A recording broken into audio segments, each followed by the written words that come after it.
هو طرق يرتد صداه في قلبي كل واحد منهما.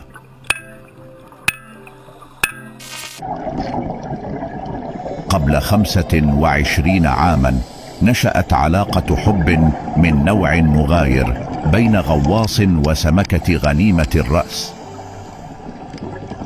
بدأت فصول رواية الغرام هذه بصدفة عابرة، حيث التقى الغواص هيرويوكي أراكاوا السمكة اللبروسية يوريكو لأول مرة في مزار مائي باليابان.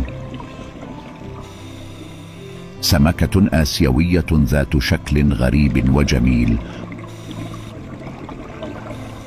ومنذ وقتها يعيشان أجمل قصة تآلف، سرعان ما ازدهرت علاقة الاثنين إلى صداقة كاملة.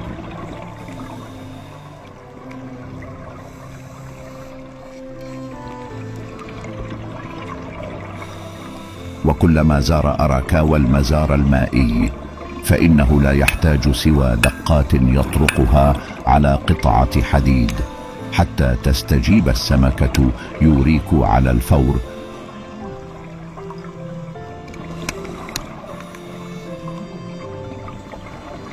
تقبل عليه بكل فرح فيطعمها بكلتا يديه، يصافحها ويقبلها ويربت على رأسها.